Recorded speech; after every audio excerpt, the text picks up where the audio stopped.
दोस्तों, अंग्रेजी में एक कहावत है कि half knowledge is more dangerous than ignorance, यानी कि आधा ज्ञान अज्ञानता से भी ज़्यादा खतरनाक है। जब हम एक्टिंग सीखने की नई नई शुरुआत करते हैं तो हमें कई अमेच्योर लोग मिलते हैं जिन्हें एक्टिंग का ए भी नहीं आता, लेकिन वो हमें किलो भर का ज्ञान देते हैं।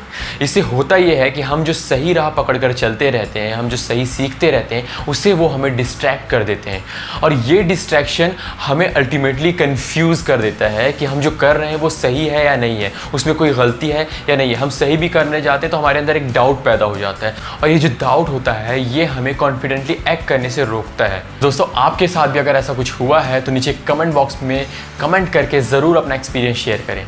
दोस्तों, taking knowledge from the unreliable source results in the confusion, यानी कि गैर भरोसेमंद सोर्स से एक्टिंग सीखने से हमारे अंदर कन्फ्यूजन क्रिएट होता है। ये कन्फ्यूजन अल्टीमेटली हमारे अंदर लैक ऑफ कॉन्फिडेंस लेके आते हैं, यानी कि हमारे अंदर आत्मविश्वास की कमी हो जाती है और ये आत्मविश्वास की कमी हमारे परफॉर्मेंस को अफेक्ट करता है। अगर हमारा परफॉर्मेंस ख़राब होता है तो वो हमारे अंदर एक निराशा पैदा कर देती है। इसलिए there is a need of reliable source of acting for the beginners so that they can head toward the right direction. इसलिए बहुत ज़रूरी है कि एक भरोसेमंद सोर्स से हम एक्टिंग सीखें ताकि हम एक सही दिशा में अपने आप को ले जा पाएँ। दोस्तों, मैं हमेशा कोशिश करता रहता हूँ कि मैं कोई रिलायबल सोर्स से एक्टिंग सीख सकूँ और यही खोज मुझे नया सीखते रहने के लिए या हर पल सीखते रहने के लिए इंस्पायर करती है। यही जो मेरी सोच है, यही जो मेरी खोज है, मुझे बैरी जॉन एक्टिंग स्कूल तक ले गई। यही जो मेरी खोज है मुझे FTII के foundation course of screen acting तक ले गई और यही खोज मुझे सिंटा के वर्कशॉप तक ले जाती है। दोस्तों, सिंटा अपने मेंबर्स के लिए वर्कशॉप ऑर्गेनाइज़ कराता रहता है। इसमें बॉलीवुड की जानी मानी जो हस्तियां हैं या टेलीविज़न इंडस्ट्री की जो जानी मानी हस्तियां हैं वो वर्कशॉप कंडक्ट करते हैं, वो बताते हैं अपने एक्सपीरियंस, वो सिखाते हैं एक्टिंग के बारे में। दोस्तों, इसी तरह से मैंने भी रज़ा मुराद सर की एक्टिंग की वर्कशॉप में हिस्सा लिया जो कि सिंटा यानी कि सिने एंड टेलीविज़न आर्टिस्ट एसोसिएशन ने ऑर्गेनाइज़ की थी। दोस्तों, रज़ा मुराद सर कोई इंट्रोडक्शन के मोहताज नहीं है। रज़ा मुराद एक ऐसा जाना माना नाम है जो कि अपनी भारी भरकम और दमदार आवाज़ से पिछले 5 दशक से भी ज़्यादा समय से सक्रिय है और उनकी सक्रियता सिर्फ इसलिए नहीं कि वो पुरानी फिल्मों में काम करते थे, वो अभी भी रेलेवेंट है, आज भी नई फिल्मों में भी काम कर रहे हैं।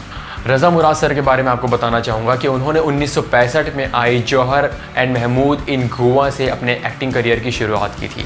उसके बाद 1969 से 71 तक उन्होंने film and television institute of India FTII से एक्टिंग का कोर्स किया। दोस्तों, उन्होंने नमक हराम फिल्म में, जिसमें कि राजेश खन्ना और अमिताभ बच्चन सरीखे इतनी बड़े बड़े स्टार कास्ट थी, उस फिल्म में उन्होंने एक निराश कवि का रोल किया।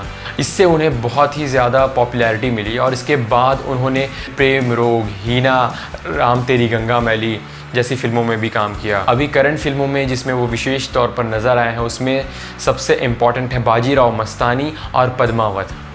दोस्तों, ऐसे किसी कलाकार से अगर हमें एक्टिंग के बारे में अगर कुछ सीखने को मिले, हम एकदम कॉन्फिडेंटली बोल सकते हैं कि हमने जो सीखा है वो सही सीखा है।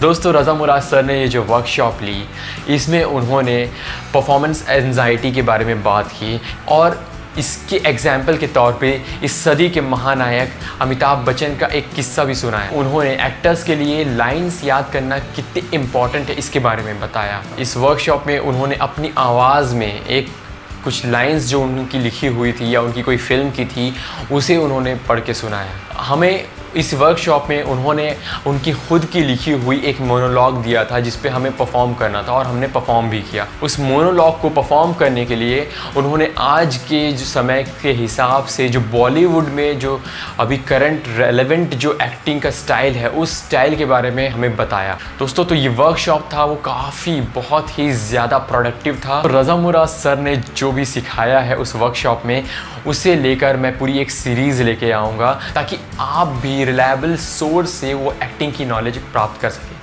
दोस्तों, अगर आपको ये वीडियो पसंद आया हो तो इसे लाइक एंड सब्सक्राइब ज़रूर कीजिएगा।